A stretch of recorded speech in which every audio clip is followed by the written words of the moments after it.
Have you ever asked yourself if the reality you're living right now is actually real?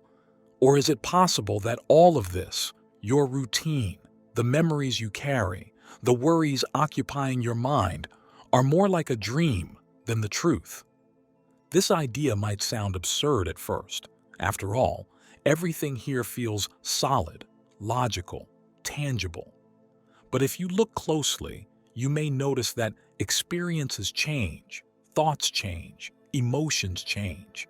But there's something in you that stays, something that observes everything happening, without effort, without control, without form. And that's where a question arises that few dare to take seriously. What if you are dreaming right now, with your eyes open? Throughout history, various spiritual traditions and teachers have described ordinary life as a kind of collective dream, a state where the mind is so busy with thoughts, memories, and projections that we completely forget to notice the present moment. We're not talking about visual illusions or mystical fantasies. We're talking about the mental state in which most of humanity lives, identified with a story, trapped in an automatic stream of thoughts, and unaware of what we truly are. Think about it. How many times have you woken up already pushed by worries, obligations, and thoughts about what needs to happen, or what went wrong yesterday? How many times have you entered a conversation without truly being present? How many days have you gone through without remembering yourself? Most people live this way not because they chose to, but because they never learned how to be awake. It's like we're living inside a narrative, built from conditioning, trauma, desires, fears, and we believe in this character so much that we forget we're playing a role. We forget that something exists behind the performance. And maybe this is the most important point. Even if your life right now feels like a dream, the dream only exists because there's something more real holding it all. That more real something is what we're going to explore. It doesn't depend on belief. It doesn't require effort. It's already there, even if you haven't noticed it yet. It's what you were before you had your first thought this morning. It's what you are when no one is watching. It's what sees the thoughts but isn't a thought. Some call this presence consciousness. Others call it being. Maybe the name doesn't matter. What matters is realizing that the reality you know may not be all there is, and that maybe true awakening isn't about changing the world around you, but waking up from who you thought you were. But what exactly keeps us in this dream state? And why do most people go through their entire lives without ever waking up? There's a common thread in nearly all forms of human suffering: disconnection from what is essential. And this disconnection happens so quietly, so persistently, that most people don't even notice it exists. It's like living with a constant background noise, one you only notice when, for a brief moment, it disappears. That noise is the non-stop movement of the mind. Thoughts, expectations, memories, judgments. It's like a continuous mental current that fills most of your inner space. And over time, it becomes so normal, so familiar that you mistake yourself for it. You begin to believe that you are this flow of ideas, opinions, reactions, and memories. And without realizing it, the being, which is what simply is, which simply observes, gets forgotten. This is the real forgetting of being. And it's not a mistake or a moral failure. It's a natural result of a world that overvalues doing and rarely sees the value in simply being. From a young age, we're taught to produce, to achieve, to respond, to conquer, but we're rarely invited to stop, to observe, to simply exist. And when life is all about doing, identity shifts. You start defining yourself by what you do, what you think, what you achieve, by how others see you.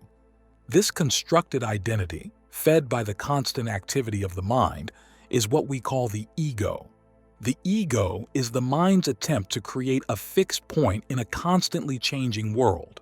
It needs stories, labels, and structures to feel safe. But in doing that, it hides what is alive, quiet, and real within you. What's curious is that this process happens without most people even noticing. After all, how do you notice forgetting when you no longer remember what was forgotten? And so, mental compulsiveness fills all the space with automatic thoughts, and the silence of being disappears under the constant noise of inner activity. Have you ever caught yourself trying to solve a problem in your head, even without facing the situation? Or rehearsing a conversation, repeating an old dialogue, or anticipating something that hasn't even happened? This mental overactivity seems harmless until you realize you've spent hours, maybe days or years, without actually being present. When the mind is not observed, it becomes the center of experience. And that's where a big mistake arises. You begin to believe that this mental flow is who you are, that what you think about yourself defines your existence, that what others think about you determines your worth. And gradually, being is replaced by an image, an identity constructed, maintained, and protected at all costs. But this image is never stable. Since it's fed by thoughts, and thoughts constantly change, this identity needs to be reaffirmed all the time. That's why so many people live tense, insecure, doubtful. They're trying to hold up something that, deep down, they know is fragile. And the stronger the identification with ego, the farther you are from pure consciousness, the kind that doesn't need definitions, approval, or control. A consciousness that simply observes, silently, everything that happens without getting caught up in it. This mental noise, which seems harmless, is what hides the real presence, not because presence disappears, but because we stop noticing it. When we're too caught up in what moves, we forget what doesn't. And this is when human experience turns into a chain of reactions, where there's no room for now, no space for clarity, or for simply being. But there's something even more subtle and unsettling in this process. Thought doesn't just occupy space, it governs us. And the most impressive part is that this happens without our permission. Most people believe they're in control of their own thoughts, but if you pay close attention, you'll notice thoughts arise on their own, without your command. They show up uninvited, make decisions, judge, relive memories, create stories, all while you just watch, or better yet, while you get carried away. In these cases, thought is no longer a tool. It becomes the owner of the house. It thinks for you, speaks for you, decides for you, and in the end, you accept it without question, as if it were normal. But it's important to remember, it's not you who thinks. Thought just happens in you. This is a deep inversion, because thinking isn't the problem. The problem is identifying with everything that's thought, as if each idea, each fear, each assumption were you. When thought takes center stage, it gives rise to a mental figure, a self made of stories, experiences, fears, desires, and memories. This self is the ego. And this ego, though it feels familiar, is a reflection. It has no life of its own. It only exists while it's fed by the thoughts that keep it going. It defines itself by past memories and future projections. It always needs to be doing something, wanting something, defending something, because without that movement, it disappears. Have you ever found yourself reliving an uncomfortable memory even when you didn't want to? This non-stop production isn't harmless. It shapes your behavior, influences your emotions, and reinforces an identity that, though it feels solid, is made of air. And the more you believe this flow is who you are, the further you drift from yourself. Because there's no silence inside the ego. There's only comparison, seeking, the need for validation, fear of disappearing. Compulsive thinking, when not observed, becomes the creator of your inner world. It doesn't just describe reality, it distorts it, colors it, and interprets everything you see. It tells you what's good, what's bad, who you are, and who you should be. And yet, the most important reflection is being ignored.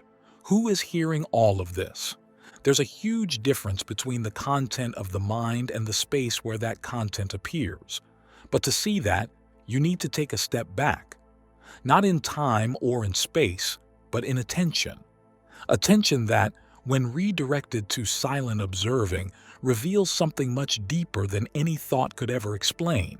And it's right there that something begins to dissolve. Not because you're fighting the ego, but because you see that it isn't who you are. Identification begins to weaken when you notice that thoughts are happening and the real self is beyond that movement. When thought takes control and being is forgotten, the reality you live is shaped not by what is, but by what you believe it is. And since those beliefs are fed by involuntary, conditioned, and repetitive thoughts, what you see is not the world as it is, but the reflection of a mind that won't stop dreaming. That's why so many spiritual traditions compare unconscious life to a dream. Not a dream in a fantastical or imaginary sense, but as a state where what seems real is actually a projection. Just like in nighttime dreams, where you fully believe in the situations, characters, and stories until you wake up, in waking life, it's also possible to be immersed in an experience without realizing that it's being created inside of you. Have you ever found yourself defending ideas or playing roles that, at some point, no longer made sense to you?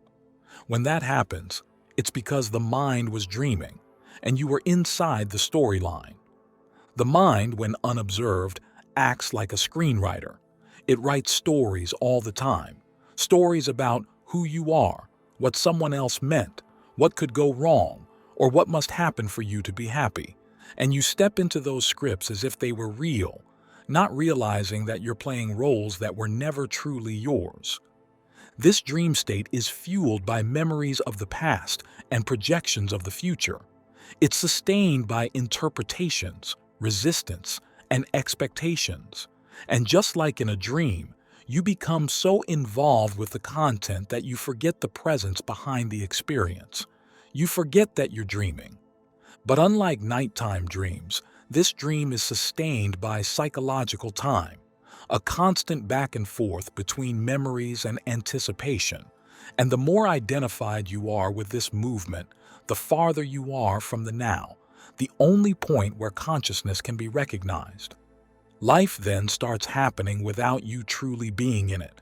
Days pile up, events pass, but everything feels like a sequence of repetitions, as if you're trapped inside a narrative that keeps rewriting itself. And the question most people avoid is, who is dreaming this life I'm living? If everything you perceive is interpreted by the mind, and if that mind is conditioned, limited, full of old patterns, then the experience of reality isn't direct, it's filtered.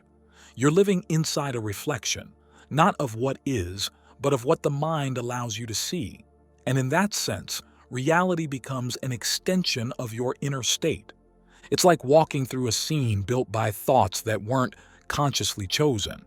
And that scene changes, not because the world changes, but because the mind does. With each new thought, a new tone. With each new emotion, a new filter. And it's on this unstable ground that the ego moves, believing it is awake, while in truth, it's immersed in a dream. A dream you can only wake up from when you realize you're dreaming.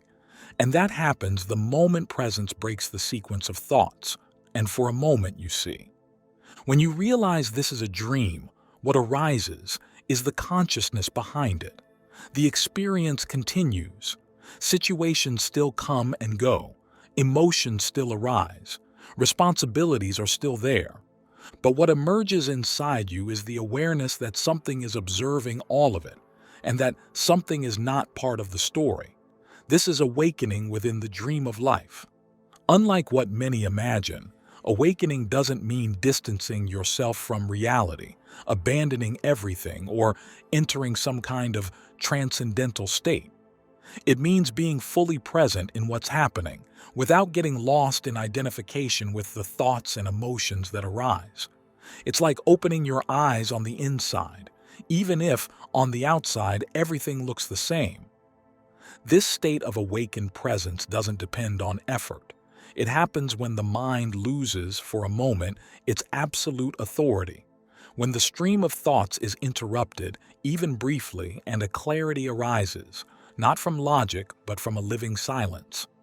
Have you ever had moments where everything went quiet inside, or felt fully aware of yourself without needing to think about it? These moments are glimpses of awakened consciousness, small cracks in the dream where the light starts to shine through. And the more these moments are noticed, the more frequent they become. Because consciousness doesn't need to be created, it just needs to be noticed. And when it is, the experience of life changes. Not because the events change, but because you're no longer lost in them. Pain may arise, but you no longer become the pain. Fear may appear, but you no longer confuse yourself with it. The mind still thinks, but you no longer believe everything it says. And that separation between what happens and what you are is what allows the true state of presence. At this point, the ego doesn't disappear. It simply loses center stage. The mind story continues to be told, but now there's someone listening. And that someone doesn't need to control anything, prove anything, or understand everything. It's just there, silent, still, aware. And with that, something much deeper starts to be perceived, not as a concept, but as a living reality that has always been there, waiting to be recognized. Consciousness. It's natural, along the spiritual search, to want to experience consciousness as if it were something external, something to be found, reached, or fully understood. But that expectation creates a subtle problem. It turns consciousness into yet another object.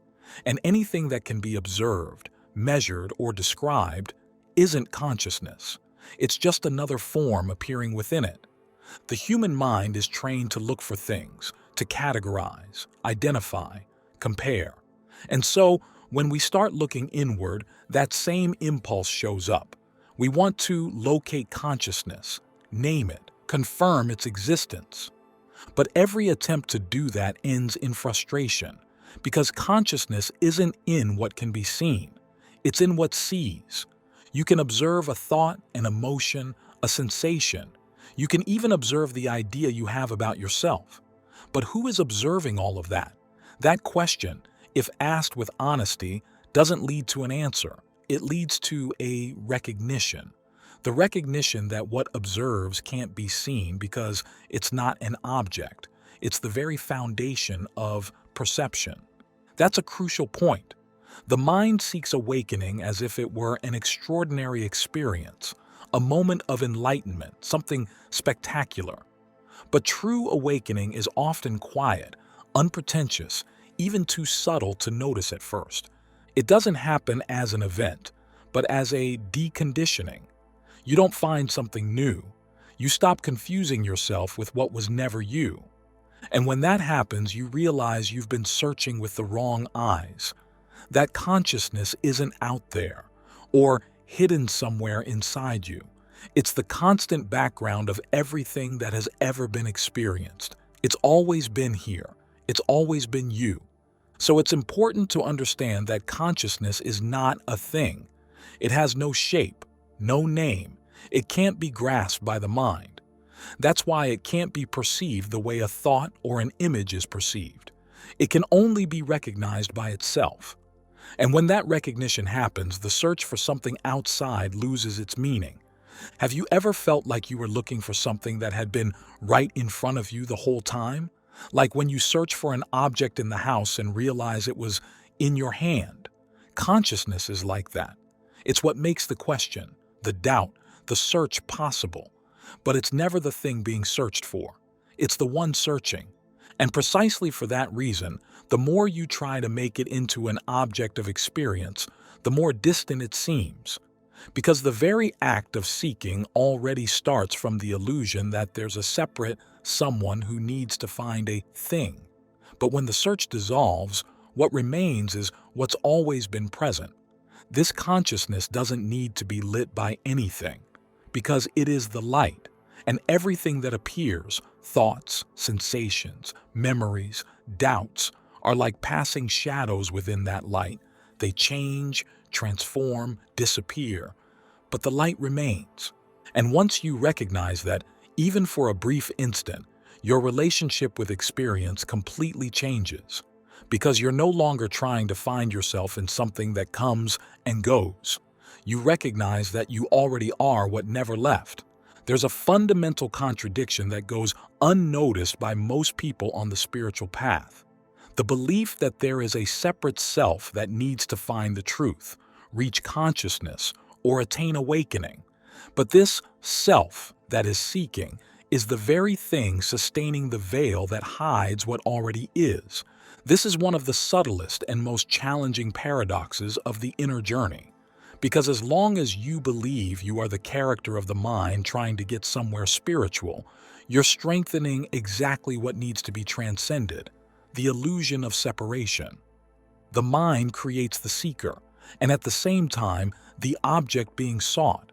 It creates the self that wants to awaken and the state that represents awakening. And with that, it starts a race that never ends.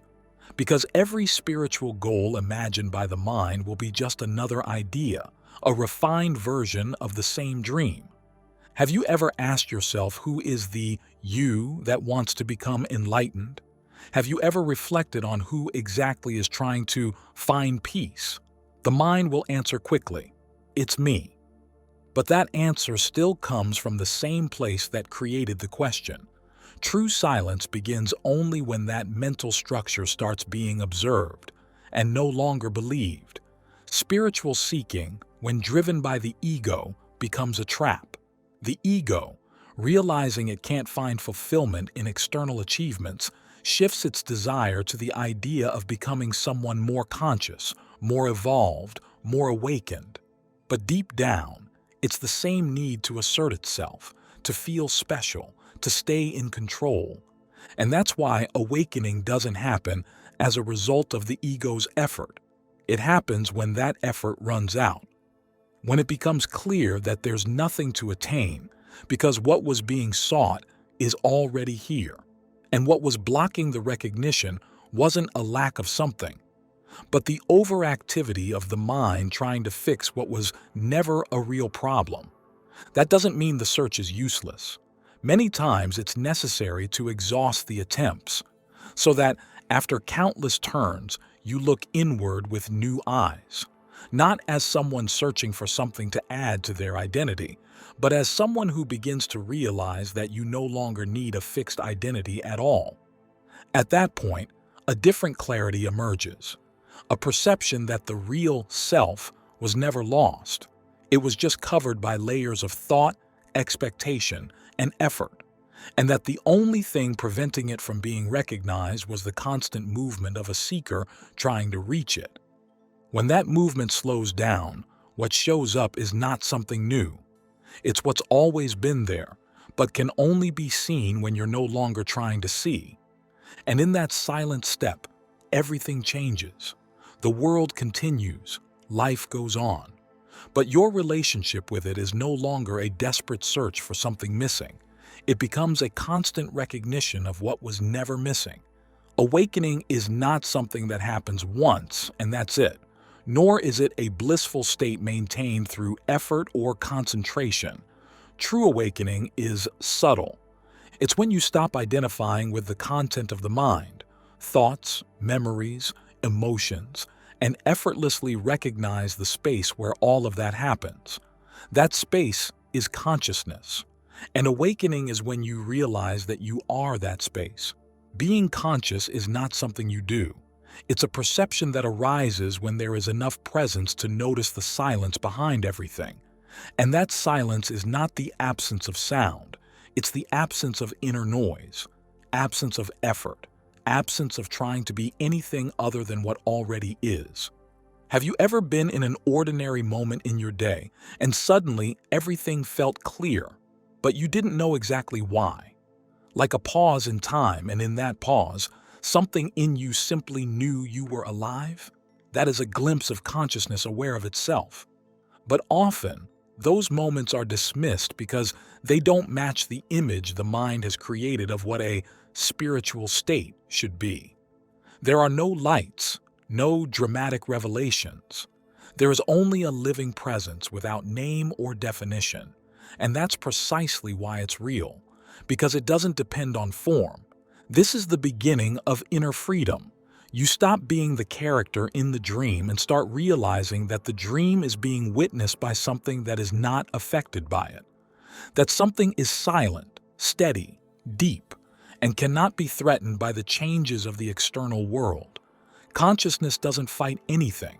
It simply observes, and that pure observation without judgment is what dissolves the illusion that you are what you think, what you feel, or what you do. When that observation becomes constant, even if discrete, life is no longer a succession of problems to solve, but a continuous flow of experiences lived with clarity. That doesn't mean the absence of emotions, nor escaping responsibilities. It means living with depth, with attention, with a constant sense of presence. It means that even in the face of chaos, there is an inner point that remains at peace, not because it has withdrawn from the world, but because it hasn't gotten lost in it. And from this awakened, silent, and present consciousness, life takes on a different flavor. Not because everything becomes perfect, but because you stop expecting it to be. What changes is the way you're present in each moment. And that presence changes everything. Thank you for embarking on this journey with me. If this video resonated with you, I invite you to like and subscribe to our channel. Share this video with others so they can benefit from this message. And don't forget to leave a comment below sharing your thoughts, reflections, and experiences. Thanks again for watching and for joining me. Take care and see you soon.